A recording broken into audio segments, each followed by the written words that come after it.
आज बात करेंगे मोदी सरकार की फ्लैगशिप स्कीम की और बात करेंगे राजस्थान के 13 जिलों के साथ हुए एक छोटे से पॉलिटिकल गेम की। This is Offbeat and Personal with Udit. Please like, share, and subscribe the channel.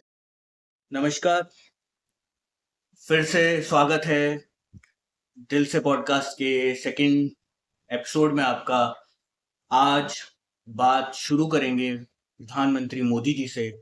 बात जहाँ से खत्म की थी वहीं से शुरू करेंगे। पिछली बार थोड़ा मन बहुत ज़्यादा एनर्जेटिक था, थोड़ा-सा एनर्जी भरी हुई थी। इस वजह से थोड़ा-सा कैरिड अवे हो गया था कि ज़्यादा पैरालंपिक्स पे बोला। टॉपिक सेमीकंडक्टर था, सेमीकंडक्टर पे बोला, सब कुछ समाहित करने की कोशिश की, पर शायद बहुत लोग अ, वहाँ तक गए नहीं। वो पैरालंपिक्स के आगे गए नहीं, सेमीकंडक्टर तक पहुँच नहीं पाए। खैर, हमारा देश पहुँच रहा है, वो बड़ी बात है। आने वाला भविष्य सेमीकंडक्टर को लेके बहुत उज्ज्वल है। कभी दूसरा एपिसोड फिर करेंगे सेमीकंडक्टर के ऊपर, क्योंकि इतनी चीज़ें कवर करने के लिए हैं और पिछले हफ्ते में इतनी चीज़ें और आ गई हैं, जिनको आप ये मान सकते इवॉल्व हो रहा है। इकोसिस्टम जिसकी मैंने बात करी थी, वो इकोसिस्टम तैयार हो रहा है और वो इकोसिस्टम तैयार हो रहा है हम सबके लिए ही। आने वाला भविष्य बहुत सुखद और सुंदर नज़र आता है, अगर सेमीकंडक्टर की बात की जाए तो। और साथ ही बात करेंगे कि कैसे राजस्थान के 13 जिलों के साथ एक छोटा-सा पॉलिटिकल गेम हो गया और उन्हें पता भी नहीं लगा। शुरू करते हैं उस फ्लैगशिप स्कीम से। अ, बहुत छोटी-सी स्कीम है और राजस्थान वासियों के नज़रों में तो अब धीरे-धीरे आने लगे, क्योंकि केंद्रों की जो ओपनिंग की जो पेस है वो अब बढ़ चुका है। बहुत जगह खुल रहे हैं और नई-नई जगह खुल रहे हैं और अनअप्रोचेबल जगह बस खुल रहे हैं, जहाँ हम सोच नहीं सकते थे कि यार वहाँ पर भी केंद्र खुलेगा। अ, प्रधानमंत्री जन औषधि केंद्र, बहुत लंबा नाम है। ये आपके नज़दीकी आपको मेडिकल स्टोर, अगर इसको बहुत समराइज़ वे में कहूँ तो एक मेडिकल स्टोर आपके नज़दीकी इलाके में खुला होगा। मेरे नज़दीकी इलाके में खुला है और अगर मैं लिस्ट निकालूँ तो जयपुर के अंदर बहुत सारी जगह खुल चुके हैं। अब क्या हो रहा है? बहुत छोटी-सी चीज़ है, एक मेडिकल स्टोर खुल रहा है। मेडिकल स्टोर खुलने से क्या फ़र्क पड़ता है? फ़र्क तरीके से पड़ता है।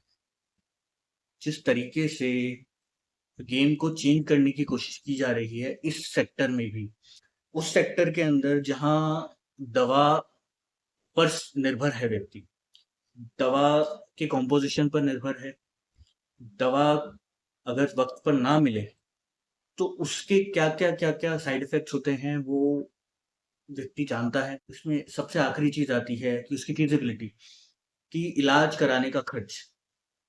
कई योजनाओं के तहत इलाज कराने का खर्च तो है, पर दवाइयाँ मुफ़्त मिल रही हैं, वो अच्छी बात है।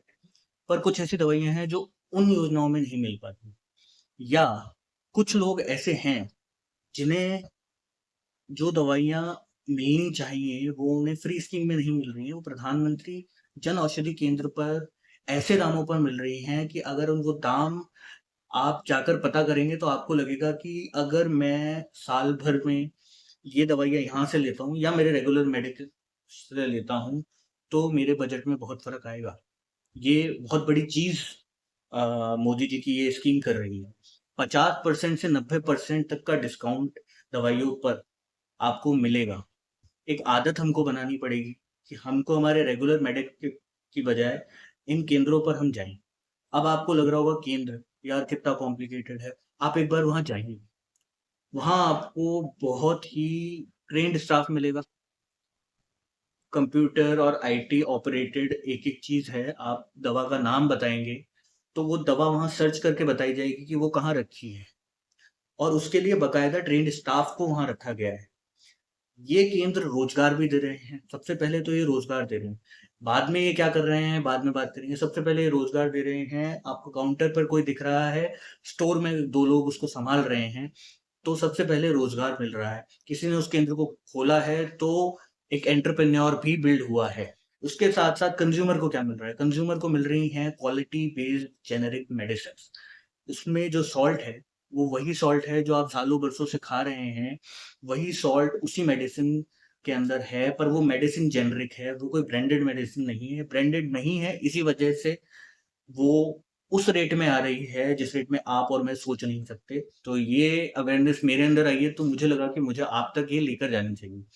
पहली चीज़, हम भारतीयों के अंदर जो इस स्कीम के अंदर भी है, ये मैं कोई माइंडसेट नहीं बता रहा हूँ, ये स्कीम इस माइंडसेट से शुरू होती है कि high price doesn't mean quality. मतलब कि अगर मेडिसिन महँगी है, इसका मतलब ये नहीं कि वो क्वालिटी में अच्छी होगी। आप ये देखेंगे कि यार वही मेडिसिन है, पर ये तो बहुत सस्ती आ रही है, तो पता नहीं क्वालिटी में कैसी होगी। फ़र्क ब्रांड और जेनेरिक का है, ये हमें समझना पड़ेगा। क्वालिटी तो आपके सारे स्टैंडर्ड्स तो पास करने के बाद ही दवा बन रही है, और इधर भी ब्रांड दवा भी वैसे ही बन रही है।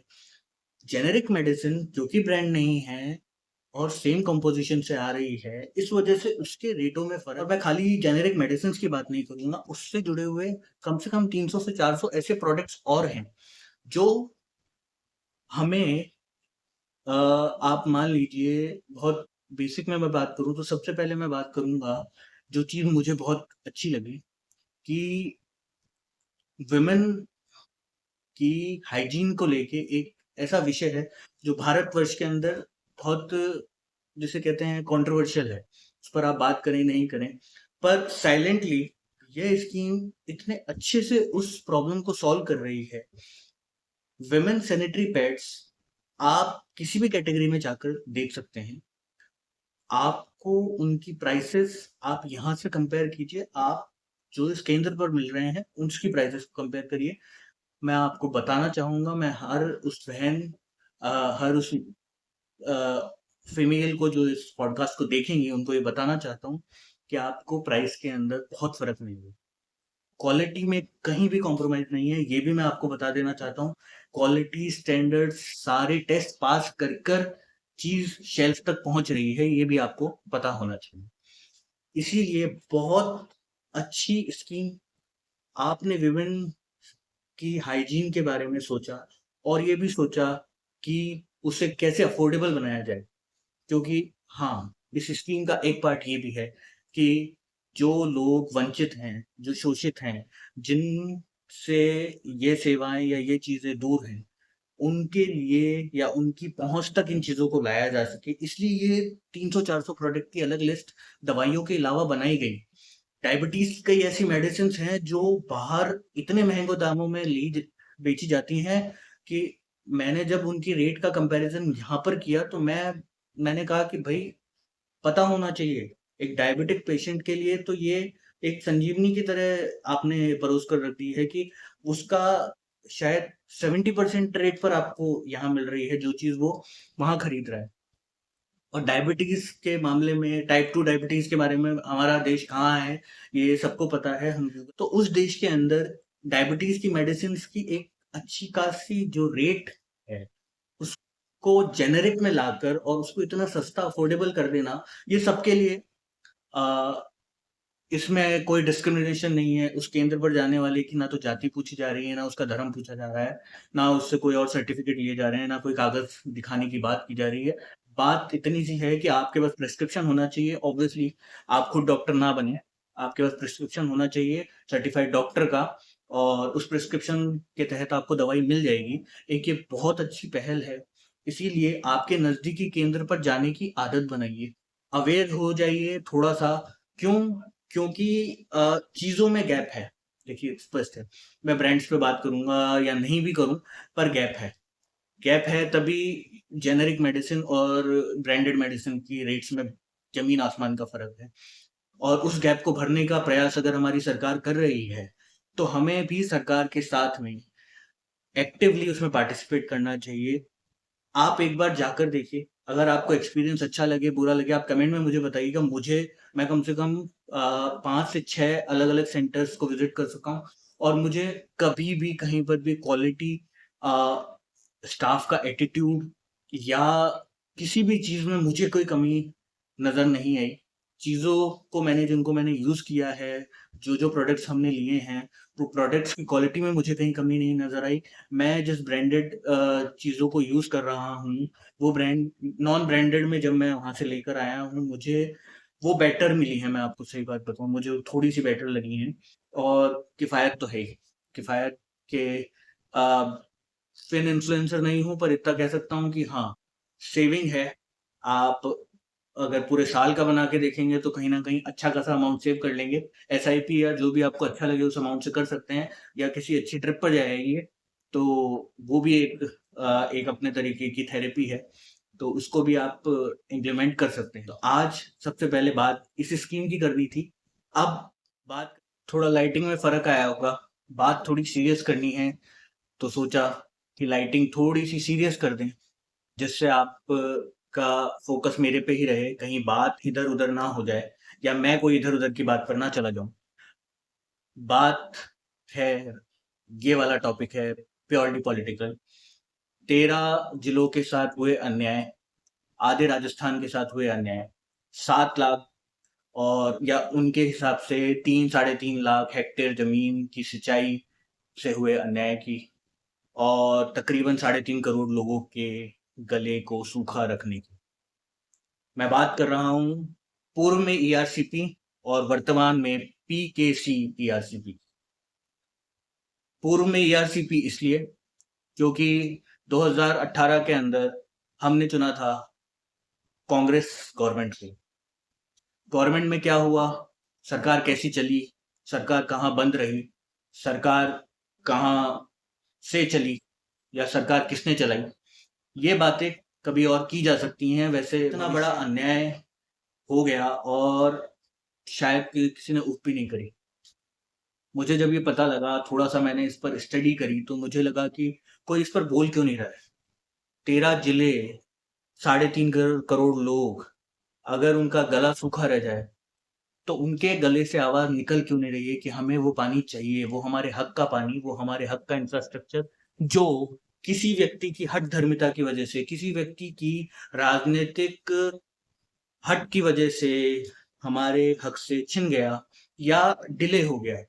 छिन तो सकता नहीं है, भगवान ईश्वर सब है, वो जो भी करता है अच्छा ही करता है। छिना तो नहीं, पर हाँ डिले हो गया। मैं बात कर रहा हूँ ईआरसीपी की, और ईआरसीपी का जो पॉलिटिकल गेम जादूगर सरकार ने किया, उसके बारे में। हाँ, शुरू करूँगा वहाँ से जहाँ से ईआरसीपी शुरू होती है। 13 जिलों को पानी देने वाली या जीवनदायिनी यह परियोजना ERCP, Eastern Rajasthan canal project. अगर ये प्रोजेक्ट जब भी कंप्लीट होगा, तब सिंचाई को पानी उपलब्ध होगा, पीने को पानी उपलब्ध होगा, बांध भरने की क्षमताएं बढ़ जाएंगी, नए बांध बनाए जाएंगे। पर ये होगा 5 साल बाद। वर्तमान सरकार का जो कहना है, भजनलाल सरकार ने फरवरी में स्टेटमेंट जारी कर ये साफ-साफ कहा था। गजेंद्र सिंह उस टाइम पर केंद्रीय जल शक्ति मंत्री थे और उन्होंने भी कहा था कि ये हमारी प्रतिबद्धता है कि हम 5 वर्ष के अंदर इसको पूर्ण कर दिखाएँगे। तो 5 वर्ष हमें इंतज़ार करना पड़ रहा है। किसकी हठधर्मिता थी कि हमें ऐसा कुछ करना पड़ा? मैं नाम नहीं लेना चाहूँगा, पर मैं बात बहुत सटीक करना चाहूँगा, और जो बात मैं कर रहा हूँ, वो किसी लेख को पढ़कर कर रहा हूँ। किसी लेख ने वहाँ पर नाम भी लिया है, सारी चीज़ें करी हैं, पर मैं वो नहीं कर रहा हूँ, मैं पॉइंट्स पर बात कर रहा हूँ। ये हमारे लिए बहुत जानना ज़रूरी है कि ऐसा क्या गेम हुआ, जो अभी तक हमको समझ में नहीं आ रहा, और ईस्टर्न राजस्थान के साथ में ये अन्याय क्यों या ये देरी क्यों? बात ईआरसीपी से मैंने आपको शुरुआत में बताई थी कि 13 जिलों में पानी की उपलब्धता, जीवनदायिनी ये योजना है, और इसका आकलन है 40,000 करोड़ से 45,000 करोड़ के आसपास। बड़ा प्रोजेक्ट है, बड़ा प्रोजेक्ट है, तो मदद भी बड़ी लगेगी। राज्य की वर्तमान हालत या 2018 से जो भी हालत थी, वो भी ऐसी नहीं थी कि इस प्रोजेक्ट को वो हम खुद कर लेते। हम खुद कर भी नहीं सकते थे इस प्रोजेक्ट। तो रास्ते तो निकाले जाते हैं, और अगर जनहित में काम करना होता है तो इस तरीके की हट कर बैठ जाना, और ये मतलब मुझे तो ये चीज़ इतनी चुभ रही है कि कैसे एक सूबे का मुखिया सिर्फ चंद राजनीतिक लाभ के लिए इतनी बड़ी जनता के साथ धोखा कर देता है, और फरवरी में एक बयान जारी करता है कि इसको राष्ट्रीय परियोजना क्यों नहीं घोषित कर रहे हैं। बीजेपी जनता के साथ धोखा कर रही है। तो मैं उन जादूगर साहब से थोड़ा सा मुखातिब होते हुए ये कहना चाहूंगा कि पहले आपने क्या किया उस पर थोड़ा सा हम खुल के बात कर लें। आपको पता था कि उसका एस्टिमेट क्या है, 40,000, 45,000 करोड़, 50,000 करोड़ तो है कि हाँ। तो मैं आपसे मुखातिब होते हुए ये बात ज़रूर पूछना चाहूँगा कि आपके राज्य में इतनी बड़ी योजना को लागू करने के लिए पैसे नहीं थे। तो पहले तो आपने 5 साल इसको टरकाया। ये स्पष्ट है कि आपने इसको टरकाया। आप नहीं चाहते थे कि भी आपके ही जोधपुर से आने वाले उस वक़्त के जल शक्ति मंत्री गजेंद्र सिंह शेखावत इसका श्रेय ले जाएँ। क्योंकि अगर वो इस चीज़ का श्रेय ले जाते तो ऑब्वियसली हम या पूरा राजस्थान उनका शुक्रिया अदा करता। 13 जिले तो उनके लिए मतलब उनके फैन हो जाते, उनकी फॉलोइंग बढ़ जाती। शायद इस डर की वजह से आपने ये होने नहीं दिया। शायद वो डर भी है क्योंकि जिनसे आपका जो टकराव चला, उनका भी प्रभाव सिर्फ ईस्टर्न राजस्थान ही है, तो आपको लगा कि क्या पता वो उस क्षेत्र के अंदर ज़्यादा इस पर लाइमलाइट ना ले जाएँ। इसीलिए आपने इसको 5 साल टरकाया, और आखिर में ईआरसीपी कॉर्पोरेशन की घोषणा कर दी। 9,000 करोड़ रुपए का उसमें आपने प्रावधान कर दिया, जिसमें फाइनेंस डिपार्टमेंट ने तो अपने हाथ खड़े कर ही दिए थे कि भाई हमारे पास तो नहीं है पैसा। आपने सिंचाई विभाग को कहा कि आप अपने स्तर पर पैसा अरेंज करके करिए। सिंचाई विभाग को 50,000 करोड़ रुपए अरेंज करने के लिए आपका ये जो भी आदेश था या जो भी चीज़ थी, ये मेरे समझ से परे है। इकोनॉमिक्स का स्टूडेंट मैं भी रहा हूँ, पर मेरी समझ से परे है कि 50,000 करोड़ रुपए एक सिंचाई विभाग कैसे लेकर आएगा। पहले दिन से जिस चीज़ का पता था कि आप बिना केंद्र सरकार या बिना केंद्र की मदद या बिना इसे राष्ट्रीय परियोजना घोषित किए, आप इस प्रोजेक्ट को सुचारू रूप से नहीं चला सकते। फिर भी आपने एक इतना बड़ा गेम रचा कि आपने पहले तो इसे मध्य प्रदेश और राजस्थान का क्लैश कहकर टाला, और आपने साथ में किया क्या? आपने पूरे 5 साल कुछ ना करते हुए आखिर में एक कॉर्पोरेशन का गठन कर दिया, जिसमें 9,000 करोड़ का आपने प्रावधान कर दिया। फाइनेंस डिपार्टमेंट कहता है हमारे पास अब पैसा नहीं है। आप इरिगेशन डिपार्टमेंट, सिंचाई विभाग को कहते हैं कि पैसा लेकर आइए। वो पैसा कहाँ से लाएँगे? कहाँ से लाते हैं वो पैसा? सबसे पहला पैसा वो लाने के लिए इन बांधों में भरी हुई रेत को नीलाम करते हैं। नीलाम करने के लिए कंपनियां आती हैं। तो सबसे पहले तो पैसा वहां से उस वक्त के रोडीलाल मीणा ने, जो वर्तमान में कैबिनेट मंत्री हैं और या राजस्थान के बड़े नेता हैं, बड़ा कद रखते हैं, उन्होंने इस भ्रष्टाचार के ऊपर आवाज उठाई थी। मनोज न्यांगली ने भी आवाज उठाई थी इस भ्रष्टाचार के ऊपर। तो आपने सबसे पहले तो उस रेत को बेचने का खेल चालू किया, और उसके साथ-साथ शहरों में और जिला मुख्यालयों पर बेशकीमती ज़मीन जो सिंचाई विभाग के पास में है, उसको नीलाम करने का खेल आपने विज्ञप्तियाँ जारी करवाना चालू किया, जिससे यह इतना बड़ा अमाउंट 50,000 करोड़ बिना केंद्र की मदद के आप इकट्ठा कर कर इस परियोजना को लागू करने का शायद गेम ही कर रहे थे, क्योंकि आपको भी पता था, आप तीसरी बार के मुखिया थे, तो आपको भी पता था कि इतना बड़ा तो अमाउंट इकट्ठा हो पाना मुश्किल है। पर फिर भी आपने कोशिश करी, और उसमें भी कंपनी आई, रेत की नीलामी में भी कंपनियाँ आई, विज्ञप्तियों में भी कंपनियाँ ज़मीन खरीदने आई। 50,000 करोड़ पर वो हो नहीं पाया, तो आप ही की सरकार ने 2 नए बाँध और नहर बनाने का टेंडर फ्लोट कर दिया। साहब टेंडर फ्लोट कर दिया, पर पैसे तो हैं ही नहीं, तो आप जो कंपनियाँ आ रही थी उनको पेमेंट कैसे करते? मैं जब भी कोई भी इस पॉडकास्ट को देखे, मैं बहुत सरल शब्दों में इस बात को आपको बताना चाहूँगा कि किस तरीके से इस गेम को रचा, सिर्फ़ इसलिए कि गजेंद्र सिंह शेखावत जो भाजपा के उस टाइम केंद्रीय जल शक्ति मंत्री थे, उनको लाइमलाइट का एक अंश भी नहीं मिले। चाहे राजस्थान के वो 13 जिले और इंतजार कर लें, पैसा था नहीं तो 2 बांध और नहर कैसे बनेगी? तो HAM मॉडल के तहत आपने टेंडर फ्लोट कर दिए।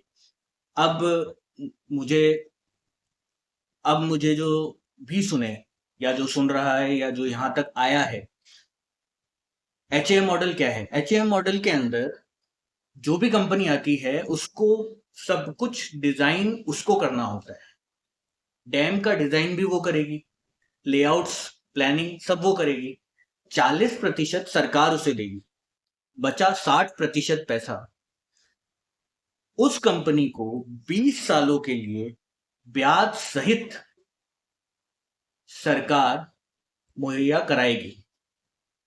मैं ये पूछना चाहता हूं कि 20 सालों तक ब्याज के कर्ज के दबाव में राजस्थान की जनता को लाने का फैसला कैसे कोई कर सकता है? हम 20 सालों तक उन कंपनियों को ब्याज के साथ वो बचा हुआ पैसा देते जाते। वो जो ब्याज था वो हमारे ही दिए हुए टैक्स में से निकल कर आता। वो भार हम पर ही आना था। और वो 60% पैसा, क्योंकि कंप्लीशन का कुछ पता नहीं था, क्योंकि शुरुआत में ही इतनी देर कर दी तो आप कंप्लीट कब करते, ये तो पता नहीं। तो पता नहीं कितना करोड़ का दबाव एक आम नागरिक राजस्थान के ऊपर आ जाता। मुझे समझ में नहीं आ रहा कि क्या सोच लेकर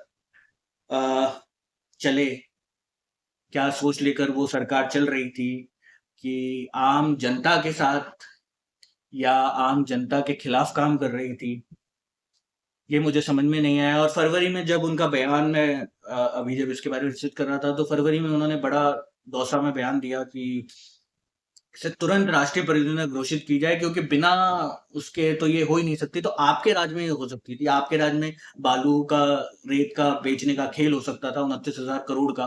आपके राज्य में आपके राज्य के अंदर बेशकीमती मूल्यवान जमीनों को नीलाम किया जा सकता था कंपनियों को, जो कंपनियां आ रही थी। एक कार्टेल कंपनियां थी वैसे तो, उसके अंदर डिटेल में जाएंगे तो समझ में यही आएगा कि कार्टेल बनाकर कंपनियां आ रही थी। दोनों जगह वही खेल चल रहा था।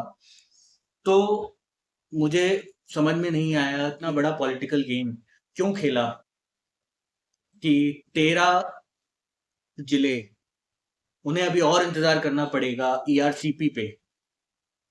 नहीं तो अगर केंद्र को साथ लेकर करते तो अब तक ERCP का 40 से 50% काम पूरा हो चुका होता और हम उस मुहाने पर खड़े होते कि बस अब 50% काम बाकी है और हम सुनहरे भविष्य की ओर देख रहे होते, ना कि अभी तो हम शुरुआत की ओर देख रहे हैं।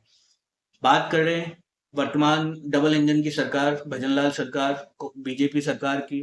केंद्र में मोदी जी की सरकार है, यहाँ पर भजनलाल जी की सरकार है। आते के साथ में ही MOU हुआ, मध्य प्रदेश से जो मामले थे उनको सेटल किया गया। एक ट्रायो में MOU साइन हुआ है सेंट्रल गवर्नमेंट, MP गवर्नमेंट और राजस्थान गवर्नमेंट की, और ERCP का नाम PKC ERCP कर दिया गया। अब इसके अंदर पार्वती, काली सिंध और चंबल नदी का भी पानी की जो समायोजन है वो जोड़ दिया गया है। उससे इसका रूप भी बढ़ गया है। ये बहुत अच्छी बात है। पहले 3-3.5 लाख हेक्टेयर जमीन को सिंचाई के लिए पानी मिल रहा था, अब 7 लाख हेक्टेयर के आसपास जमीन को सिंचाई के लिए पानी मिलेगा। 3.5 करोड़ लोगों की प्यास तो बुझेगी। नए बांध जो बनेंगे उनमें पानी आएगा। तो डबल इंजन की सरकार ने आते ही ये MOU साइन किया है, काम जल्दी चालू हो जाएगा। पर हाँ, देरी हुई है। मैं 3 बातों पर बात करना चाहूंगा। मैं भाजपा की विफलता पर बात करना चाहूंगा कि इतना बड़ा गेम हुआ, भाजपा सबसे ज्यादा जो कमजोर रही है वो ईस्टर्न राजस्थान में रही है। आने वाली सीटें जो उपचुनाव की हैं वो ईस्टर्न राजस्थान के अंदर हाल में भी अगर आप बात करेंगे तो भाजपा की स्थिति कमजोर है।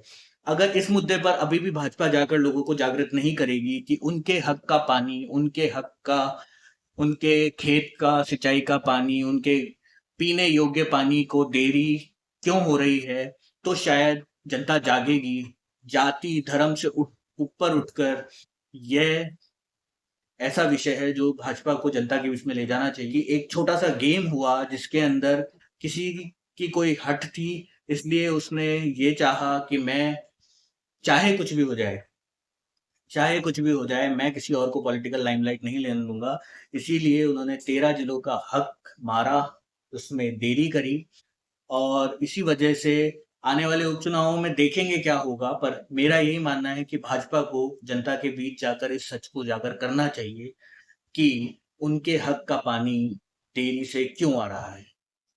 तो आज का विषय यही था। कोशिश थी कि जितनी टेक्निकल चीजें मैं इसमें बता पाया वो मैं आप सबको बताऊं। अगर आप वीडियो के इस हिस्से तक आए हैं तो बहुत बहुत धन्यवाद कि आपने इसको पूरा सुना। वीडियो खत्म करने से पहले एक तो गुजारिश आपसे यही करूंगा कि आदत बदलिए, प्रधानमंत्री जन औषधि केंद्र जाना शुरू कीजिए।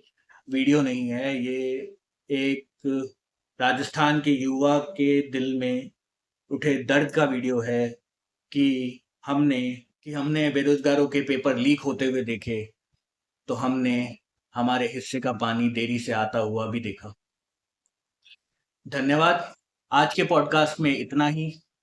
कोशिश थी कि सब कुछ आपको बता पाऊं, कोशिश करी मैंने। मेरी कोशिश आपको अगर अच्छी लगी हो तो कमेंट बॉक्स में ज़रूर बताइएगा।